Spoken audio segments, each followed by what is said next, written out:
Meus irmãos, Lucas capítulo 3. No 15º ano do reinado de Tibério César, sendo Pôncio Pilatos governador da Judéia, Herodes tetrarca da Galileia, seu irmão Filipe, tetrarca da região da Itureia, e Traconites e Lissanias, tetrarca de Abilene, sendo sumos sacerdotes Anás e Caifás, veio a palavra de Deus a João, filho de Zacarias, no deserto. Ele percorreu toda a circunvizinhança do Jordão, pregando o batismo de arrependimento para a remissão de pecados, conforme está escrito no livro do profeta, das palavras do profeta Isaías: vós que clama no deserto, preparai o caminho do Senhor, endireitai as suas veredas. Todo vale será aterrado e nivelado todos os montes e outeiros. Os caminhos tortuosos serão retificados e os escabrosos aplanados, e toda a carne verá a salvação de Deus. Dizia, pois, as multidões que saíam para serem batizadas, raça de víboras, quem vos induziu a fugir da ira vindoura? Produzi, pois, frutos dignos de arrependimento, e não comeceis a dizer entre vós mesmos: temos por pai a Abraão, porque eu vos afirmo que destas pedras Deus pode suscitar filhos a Abraão. E também já está posto o machado à raiz das árvores. Toda árvore, pois, que não produz bom fruto é cortada e lançada ao fogo. Então as multidões o interrogavam, dizendo: que havemos, pois, de fazer? Respondeu-lhes: quem tiver 2 túnicas, reparta com quem não tem, e quem tiver comida, faça o mesmo.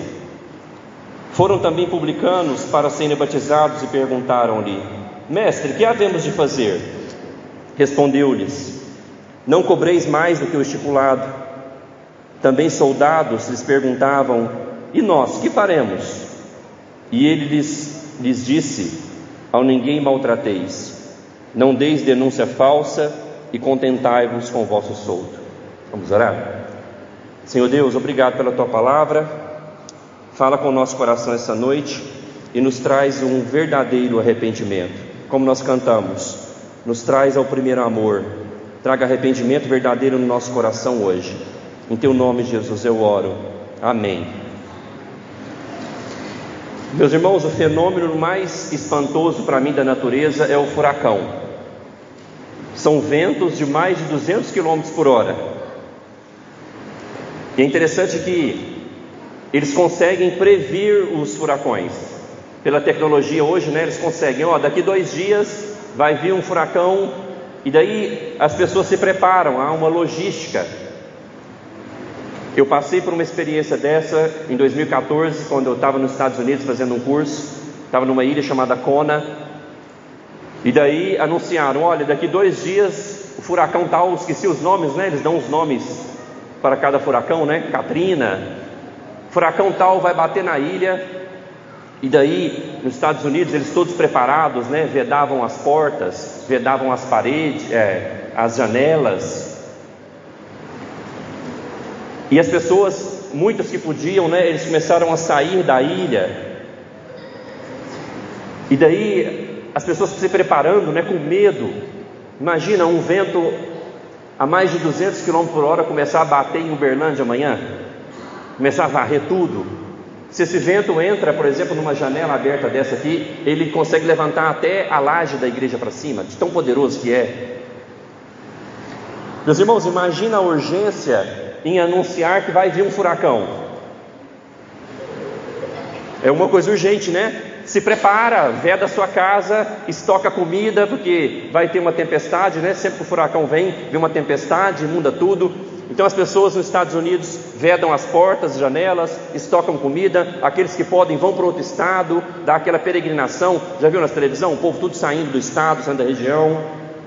Agora imagina, meus irmãos, a urgência em anunciar a vinda, que o Senhor do furacão vem. Sim, Jesus é o Senhor de tudo, inclusive do furacão. Certa vez Jesus acalma uma tempestade no meio do mar, e os discípulos de Jesus perguntam assim: quem é este que até os ventos e o mar lhe obedecem? Jesus é o Senhor do furacão. Então imagina que o dono do furacão vem logo. Imagina se fosse revelado para nós que Jesus vem a semana que vem. Se fosse revelado para nós, se Jesus viesse até o final de outubro, o que você iria arrumar na sua vida? O que você faria para preparar a sua vida para a chegada do dono do furacão? Semana que vem, até o final de outubro, Jesus vem. O que você ia arrumar na sua vida? Meus irmãos, é nesse contexto que acontece uma das maiores manifestações populares em Jerusalém. É nesse contexto que eu estou falando que acontece uma das maiores manifestações religiosas em Jerusalém, porque eles conheciam as profecias, e eles sabiam que as profecias diziam que quando viesse um profeta pregando no deserto, era o sinal de que o próprio Deus viria. Eles conheciam as profecias de Isaías, no capítulo 40, aqui Lucas, no versículo 4 e 6, ele está citando Isaías, no capítulo 40, que uma voz que clama no deserto. Quem falou isso foi o profeta Isaías. Então, para você ter uma ideia, Isaías capítulo 40, no versículo 10, diz o seguinte: eis que o Senhor virá com poder, e o seu braço dominará. Eis que o seu galardão está com ele, e diante dele a sua recompensa. Então eles sabiam que quando viesse um profeta pregando no deserto, era o sinal que Deus viria visitar o seu povo. Então eles começaram, meus irmãos, a ficar alvoroçados. Eles começaram a ficar totalmente alvoroçados, porque eles esperavam por esse momento. No versículo 15, que é a pregação da semana passada, diz que o povo, ele estava tão na expectativa, que eles pensavam inclusive que João era o próprio Messias. O povo esperava por esse dia, meus irmãos, o dia que Deus viria libertar o seu povo, porque ali era um tempo de muita opressão, era um tempo de opressão política, era um tempo de uma fraqueza sacerdotal. O evangelista Lucas, ele fala de um monte de nome no versículo 1, não é por acaso. Esses nomes desses governantes, o nome de Tibério César, é para mostrar que era um tempo de opressão, era um tempo que o povo de Deus, ele vivia diante de uma tirania. O povo de Deus estava preso pelo Império Romano. Então por isso que ele cita o nome de vários governantes, para mostrar que era um tempo de opressão política, mas era também, meus irmãos, um tempo de crise sacerdotal, porque no versículo 2 ele vai citar o nome de Anás e Caifás. É justamente esse sumo sacerdote que depois participa do julgamento de Jesus. Então era um tempo de opressão política, um tempo de crise sacerdotal, um tempo de corrupção e exploração. Os publicanos, eles cobravam impostos abusivos do povo para entregar para o Império Romano. Então era um tempo muito ruim no povo de Deus, eles estavam opressos. E eles ansiavam então que viria Deus para libertá-los. Então quando vem um profeta clamando no deserto, eles imaginam, Deus vai vir, chegou o tempo de Deus vir nos libertar. O problema, meus irmãos, que eles estavam esperando a libertação do próprio Deus, mas eles viviam de maneira dissoluta. O que é uma vida de maneira dissoluta? Eles viviam sem temor a Deus. Eles esperavam pela libertação de Deus, eles esperavam pela visitação do Messias, eles viviam nessa expectativa. O problema é que eles viviam de uma forma imoral, sem temor a Deus. Eles viviam como ímpios. Estão entendendo? Eles esperavam pela libertação, mas eles viviam de maneira imoral, como ímpios. E diante desse cenário, meus irmãos, aparece João. E vai dizer que a palavra de Deus, no versículo 2, veio a João. A palavra de Deus não veio no palácio dos imperadores, a palavra de Deus não veio no templo com os sacerdotes, a palavra de Deus veio no deserto a João. Cumprindo as profecias de Isaías, do capítulo 40, cumprindo inclusive aquilo que o anjo disse para Zacarias, o pai de João, que João seria muito usado por Deus. Então a palavra de Deus veio a João. Ele veio, meus irmãos, cumprindo as profecias como um precursor. Ele veio para preparar as pessoas, preparar o caminho para Deus vir à terra. Ele veio preparar o caminho para o Senhor. E diz que João pregava num lugar específico e uma mensagem muito específica. Aonde que ele pregava? No deserto. E diz que a mensagem dele era uma mensagem de batismo, de arrependimento para a remissão de pecados. João, ele veio trazer um batismo específico. Os rituais judaicos, eles tinham vários rituais de purificação. Aspersão de sangue sobre as pessoas, dos animais sacrificados, e eles tinham vários banhos de purificação. Mas o batismo de João é um batismo diferente, porque seria um marco de uma postura de uma nova vida. Seria um marco de uma postura de, a partir daquele momento, eles estariam dispostos a ter uma nova vida para esperar a visita de Deus para libertá-los. O batismo de João, que nós estamos lendo aqui, é diferente do batismo cristão. Era um ritual de purificação. O nosso batismo cristão, em nome do Pai, do Filho e do Espírito Santo, é um batismo que tem ligação com a aliança de Deus e da purificação do Espírito Santo.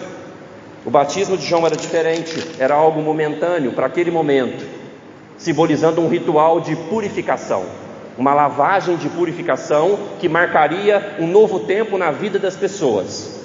Esse era o batismo de João. Porque diz, meus irmãos, que ele viria para preparar o caminho do Senhor. Ele viria para aterrar e nivelar os montes. Ele viria para consertar os caminhos tortuosos. Ou seja, a mensagem de João era para que o povo nivelasse a sua vida de acordo com a palavra de Deus. Por isso usa esses termos de engenharia, né? Já viu quando você precisa nivelar um terreno? Então é isso que ele quer explicar. O povo de Deus precisa nivelar a sua vida, aterrar a sua vida de acordo com a palavra de Deus para receber a visita de Deus. Assim é a igreja, meus irmãos. A igreja não é um lugar de entretenimento. A igreja não é um lugar de autoafirmação. A igreja é um lugar onde você encontra salvação e onde você é corrigido, onde a sua vida é nivelada de acordo com a palavra de Deus. A igreja é um local de salvação e de corrigir a sua vida, de nivelar a sua vida de acordo com a palavra de Deus. A palavra de Deus, eu vejo que ela funciona como se fosse um prumo. Já viu? Quem aqui já assentou parede, um prumo de pedreiro? A palavra de Deus é como se fosse um prumo para nivelar a nossa vida, para consertar a nossa vida de acordo com a palavra de Deus, para que a nossa vida agrade a Deus. Então essa era a mensagem de João. Por isso esse termo de montes que seriam nivelados, de caminhos tortos que seriam endireitados, de aplanamento de terra. E a pregação de João, meus irmãos, o último profeta. O profeta anterior a ele tinha vindo 400 anos antes. O povo tinha escritura, mas não tinha a presença nessa geração daquela época de um profeta. João é o último profeta, porque depois dele veio Jesus, a própria palavra de Deus encarnada, a palavra de Deus final, é o Senhor Jesus Cristo quando ele encarna. E qual que era a pregação de João, meus irmãos? Arrependimento. A mensagem de João era uma mensagem de arrependimento, e é uma mensagem super atual. É uma mensagem para nós hoje, porque a mensagem de Jesus também era uma mensagem de arrependimento. No capítulo 1, versículo 15 de Marcos, Jesus dizia o seguinte: o tempo está cumprido, o reino de Deus está próximo, arrependei-vos e crede no Evangelho. João pregava sobre arrependimento, Jesus pregava sobre arrependimento, e eu informo você, os apóstolos pregavam sobre arrependimento. A primeira pregação na época da nova aliança na igreja, do apóstolo Pedro, no capítulo 2 de Atos, versículo 38, ele diz: arrependei-vos cada um de vocês e sejam batizados em nome de Jesus Cristo para a remissão dos vossos pecados. Depois o apóstolo Paulo, em Atos capítulo 17, versículo 30, Paulo prega: ora, não levou Deus em conta os tempos da ignorância, agora porém notifica aos homens que todos, em toda a parte, se arrependam. Veja, meus irmãos, que a mensagem de Deus à humanidade é uma mensagem de arrependimento. João, o último profeta, prega arrependimento. Jesus, o verbo encarnado, prega arrependimento. Os apóstolos pregam arrependimento. A igreja não pode mudar a mensagem. Você vem aqui para modelar a sua vida de acordo com a palavra de Deus. A mensagem atual para você hoje, para esse mundo, é uma mensagem de arrependimento. Do versículo 4 a 6, ele nos mostra que a mensagem é para que cada um perceba o seu pecado pessoal e a sua culpa. Cada um perceba que a sua vida não está ainda nivelada de acordo com aquilo que Deus espera. Para mostrar que cada caminho nosso ainda não está totalmente reto, de acordo com aquilo que Deus espera. Então a mensagem é para que cada um reconheça a sua culpa e que o nosso coração seja preparado para encontrar com o Messias, o Senhor Jesus. Sendo o batismo naquela época e também hoje o sinal visível que aquela pessoa de fato arrependeu. Por isso ele chamava as pessoas ao batismo, era para mostrar simbolicamente que de fato aquelas pessoas estavam arrependidas. Porque nós precisamos, irmãos, ver quem nós somos. Nós precisamos ouvir a palavra de Deus para reconhecer o nosso pecado. Eu lembro que eu só me atinei para a necessidade de ser salvo. Eu só fui despertado que eu precisava vir para a igreja quando eu vi que eu era um terrível pecador. Eu lembro de um amigo meu, ele leu para mim os 10 mandamentos sentado no passeio da casa dele. E ali eu vi que o segundo mandamento fala que nós não podemos fazer imagem de escultura. Eu tinha um monte de imagem de escultura. Ali vai falar, como eu citei os 10 mandamentos no começo do culto, eu quebrava todos aqueles mandamentos. E daí um dia eu fui ouvir uma pregação numa igreja e ele dizia que aquele que odeia não conhece a Deus. E eu odiava um monte de gente. Então eu vi que eu era um pecador. Eu senti culpa pelo meu pecado. E daí, ao sentir a culpa pelo meu pecado, eu percebi que eu precisava de um Salvador. Eu precisava de Jesus.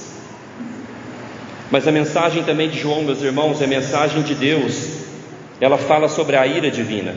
Olha o versículo 7. Dizia ele: pois as multidões que saíam para serem batizadas, raça de víboras, quem vos induziu a fugir da ira vindoura? João não era nem um pouquinho politicamente correto, né, gente? Ele não estava nem um pouco preocupado em agradar ninguém, exceto aquele que o chamou, Deus. Então João, meus irmãos, ele fala de uma ira divina, que Deus está irado sim contra os nossos pecados. E ele chama as pessoas de raça de víboras. Traduzindo é filho de cobra. Um judeu, quando ouvia isso, eles entendiam, porque um judeu conhecia bem o Pentateuco, os primeiros livros, e ele conhecia Gênesis capítulo 3, versículo 15, que ali Deus fala que a descendência da serpente são filhos do diabo. Então para João, olha que sério, até que prove ao contrário, por meio de arrependimento e por meio do batismo, todos são filhos do diabo. Estão entendendo?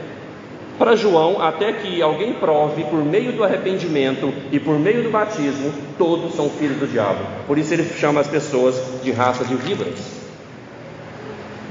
Assuste, Jesus falou as mesmas coisas.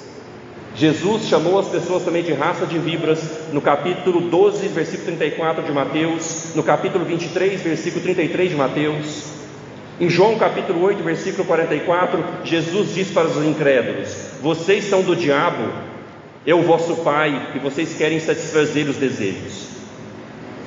Jesus tinha a mesma mensagem de João. Aqueles que não criam nele, Jesus fala: vocês são filhos do diabo. Vocês são filhos da cobra, filhos da serpente. Meus irmãos, nós temos o pensamento errado, influenciado por essas igrejas modernas que querem agradar as pessoas, que pregar sobre o juízo, pregar sobre quem nós somos na realidade, pregar sobre a ira de Deus é falta de amor. Mas é muito pelo contrário. Se Jesus é o amor encarnado e falava sobre isso, se os profetas enviados, apóstolos enviados falavam sobre a ira de Deus, falar sobre o castigo, o juízo, a ira de Deus é amar as pessoas, para que elas sejam livres disso. Porque imagina, meus irmãos, que você vai ao médico, e você vai ao médico e você tem uma doença grave, mas tem esperança. Você prefere que o médico fale para você a verdade ou que ele minta para você sair do consultório feliz? Você está entendendo? Você quer ouvir a verdade para que haja uma esperança de cura? Ou você quer que o médico minta para você e fale assim: está tudo bem, é só uma gripinha, pode ir embora, você vai ser feliz demais nessa vida. Mas você tem uma doença grave. O médico que te ama, ele vai falar: olha, essa doença é grave, mas tem uma esperança de cura para ela. Meus irmãos, se nós queremos agradar as pessoas, nós vamos falar aquilo que elas querem ouvir, e elas vão gostar da gente. Mas se nós queremos a salvação das pessoas, se nós amamos verdadeiramente as pessoas, nós falaremos para ela a verdade. E qual é a verdade? A verdade é João 3,16. Porque Deus amou o mundo de tal maneira que deu o seu único Filho unigênito, para todo aquele que nele crê não pereça, mas tenha a vida eterna. João 3,16. Mas bem, você vai mais 20 versículos. João 3,36, que diz que aquele que tem o Filho tem a vida, mas aquele que se mantém rebelde contra o Filho, sobre ele permanece a ira de Deus. Essa é a verdade da Bíblia, meus irmãos. Quem tem Jesus tem a vida, tem o perdão. Quem se arrependeu tem Cristo, tem vida eterna. Aquele que se mantém rebelde contra Jesus, que não se dobra perante Jesus, que não se arrepende sobre os seus pecados, a ira de Deus não está sobre ele no futuro, ela está agora e permanece sobre ele. Essa é a verdade.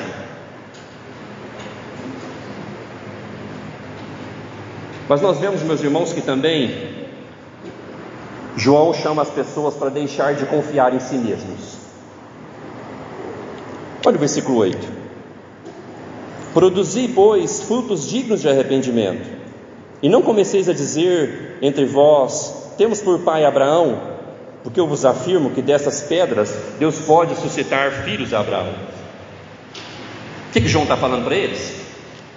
Não confia no seu pedigree, não, que eles achavam por serem descendentes de Abraão, judeus, povo escolhido de Deus, só pelo fato deles nascerem na aliança, eles eram aceitos por Deus. Então João está falando aqui para nós hoje, traduzindo para nós: não confie nas suas boas obras, não confie em si mesmo. Porque, meus irmãos, o profeta Isaías disse que as nossas justiças, no capítulo 64, versículo 6, a parte A, ele fala: mas todos nós somos como um imundo, e todas as nossas justiças como trapo de imundícia. A nossa justiça própria, as nossas boas obras, não são capazes para que Deus nos aceite.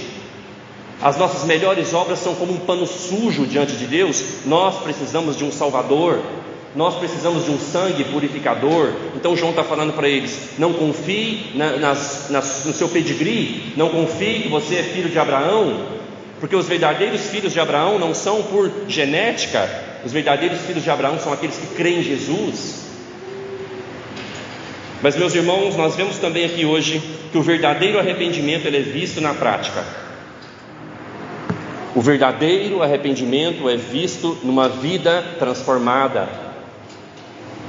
E daí, depois de ouvir essa pregação dura, no versículo 10, diz que as multidões começam a perguntar. Então as multidões o interrogavam dizendo: que havemos, pois, de fazer? Perceba, meus irmãos, aqui também algo que foi inventado por os últimos anos na igreja evangélica, que é o tal do apelo. Apelo para alguém aceitar Jesus. Perceba, meus irmãos, que quem faz o apelo aqui é quem está ouvindo. Porque, meus irmãos, se a palavra de Deus não apela ao seu coração para se posicionar, eu não tenho que fazer apelo para você aceitar Jesus. Então aqui o apelo é às avessas, é a multidão que apela, que pergunta para ele: João, o que nós temos que fazer então? O que nós temos que fazer? E João fala: produzir frutos dignos de arrependimento. Meus irmãos, frutos, eles mostram a qualidade da árvore. E por vezes a nossa vida ela é comparada à árvore. E Jesus, ele espera frutos de nós. Em Mateus, no capítulo 21, versículo 19, certa vez Jesus viu uma figueira sem frutos e diz que ele amaldiçoou a figueira, simbolizando que ele espera frutos daqueles que ouvem a mensagem. Deus espera frutos de arrependimento de cada um de nós. E no versículo 11, João começa a responder o que eles têm que fazer. No versículo 11 ele vai falar: quem tem 2 túnicas, reparta com o que não tem, e quem tiver comida, faça o mesmo. Meus irmãos, agora eu preciso adaptar para a nossa realidade, certo? A gente não usa túnica, né? Aqui não tem publicano, não tem soldado romano. Eu preciso agora adaptar aquilo que João manda eles fazerem para a nossa realidade. Mas quando ele fala para eles repartirem e darem comida, ele está falando que um fruto de arrependimento é a generosidade. Um fruto de conversão é: eu não vivo mais agora apenas para mim mesmo. Aquilo que eu tenho agora eu reparto generosamente com o outro. Ou seja, quando o nosso coração se converte, o nosso bolso também se converte. Nós não vivemos agora, o nosso dinheiro não é só para nós mesmos. Traduzido em miúdos, para nós ficar mais simples, agora nós contribuímos também com a comunidade, com os nossos dízimos. O dinheiro agora é para sustentar tudo isso aqui, não só a nossa família. O nosso dinheiro agora é para acolher um necessitado que está precisando de alguma coisa. Então João fala o primeiro fruto de arrependimento: generosidade. Depois ele vai falar, os publicanos perguntam para ele agora no versículo 12. Os publicanos também queriam ser batizados e eles perguntam: mestre, e nós, o que nós vamos fazer? Os publicanos eram aqueles corruptos cobradores de impostos. O que João responde para eles no versículo 13? Não cobreis mais do que o estipulado. Traduzindo para nós: sejam honestos no seu trabalho. Não tenham ganhos ilícitos. Sejam honestos naquilo que você faz. Ou seja, um verdadeiro cristão arrependido, ele é íntegro no seu trabalho, na sua profissão. Ele honra a palavra dada. Como é ruim, meus irmãos, a gente mexer com prestadores de serviço e você combina uma coisa com a pessoa não cumpre. Isso não pode acontecer no nosso meio. Como profissionais cristãos, nós temos que honrar a nossa palavra. Os nossos ganhos têm que ser lícitos. Nós temos que cobrar um preço justo. Nós temos que fazer o nosso trabalho bem feito. Então João agora ele fala de arrependimento sobre o trabalho das pessoas. Nós percebemos um verdadeiro arrependimento de um publicano mais para frente, chamado Zaqueu, lá em Lucas 19. Quem lembra do Zaqueu que sobe na árvore? E como que a gente percebe o arrependimento de Zaqueu? Diz que quando ele encontra com Jesus, agora ele quer obedecer à lei e ele quer repartir o que ele tem com as pessoas. Percebe o verdadeiro arrependimento? Ele quebrava a lei de Deus e agora ele fala: não, eu vou restituir 4 vezes mais aqueles nas quais eu defraudei. Porque a lei de Deus de Moisés pedia: se você defraudou alguma coisa de alguém, você tinha que restituir 4 vezes mais. Então veja, o verdadeiro arrependimento leva a pessoa de volta à lei de Deus e ela quer agora obedecer à lei de Deus. E Zaqueu vai além, ele fala: eu quero também doar aos pobres. Daí Jesus fala para Zaqueu: Hoje houve salvação nessa casa, porque este também é um filho de Abraão. Mostrou na sua vida prática arrependimento. O bolso de Zaqueu converteu. O coração dele converteu. Ele voltou para a lei de Deus, não mais para quebrar a lei de Deus. Ele voltou para a lei de Deus para agora obedecer à lei de Deus. Meus irmãos, depois os soldados romanos perguntam também. No versículo 14, olha o que os soldados perguntam. Também os soldados lhe perguntaram: e nós, que faremos? E ele lhes disse: a ninguém maltrateis, não deis falsa testemunha, e contentai-vos com o vosso soldo. Traduzindo para nós: tratem as pessoas agora com dignidade. Fica contentai-vos com o vosso soldo. Muito provavelmente os soldados, eles cobravam propina.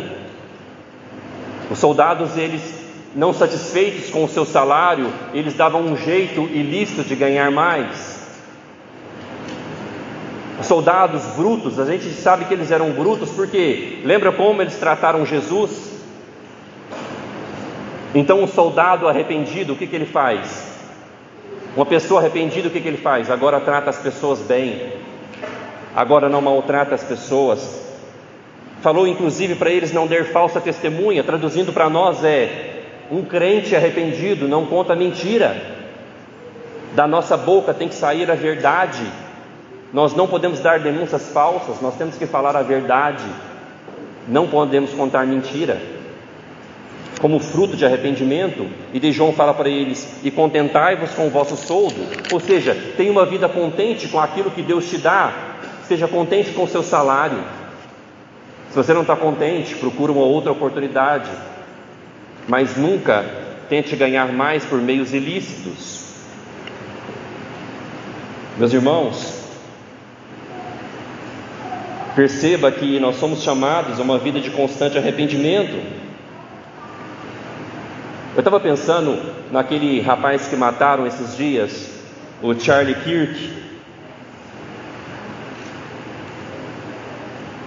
O que fizeram com ele foi conseguiram calá-lo, porque, meus irmãos, ele era desconhecido de todos nós. Mas olhando as mensagens dele, não falando da questão política, mas da questão do evangelho, ele chamava as pessoas sempre ao arrependimento. As suas mensagens eram duras. As suas mensagens eram de arrependimento. Era para que as pessoas se voltassem para Cristo, que Cristo era o Senhor. Então ele ia nas universidades e debatia sim as suas questões políticas, mas ele tinha uma mensagem dura de arrependimento e que Jesus é o único Salvador. Meus irmãos, a palavra de Deus para nós hoje, embora não temos mais profetas como João, mas toda vez que as Escrituras é aberta, toda vez que as Escrituras são pregadas, nós podemos dizer, o versículo 2, que a palavra de Deus veio a João. Então essa noite, a palavra de Deus veio por meio da Escritura a você. A palavra de Deus veio a nós essa noite. E a palavra de Deus é a mesma: produzir frutos dignos de arrependimento, fugir da ira vindoura. Qual área da sua vida, meus irmãos, precisa hoje ser aplanada, precisa ser nivelada de acordo com a vontade de Deus? Qual área? Como que faz sentido para você? Você se identifica mais com a multidão? Você precisa ser generoso? Seu coração é avarento? Você ama o dinheiro? Você se identifica mais hoje com os publicanos? Se identifica mais com os soldados brutos, descontentes, mentirosos? A palavra de Deus é a mesma para nós, meus irmãos. Todo domingo nós estamos aqui para aplanar a nossa vida de acordo com a vontade de Deus. A palavra de Deus é: arrependa-se. Não confie em si mesmo. Arrependam-se. Se não tem uma vida moral adequada, de acordo com aquilo que Deus espera de nós, a palavra de Deus para nós é: arrependa-se.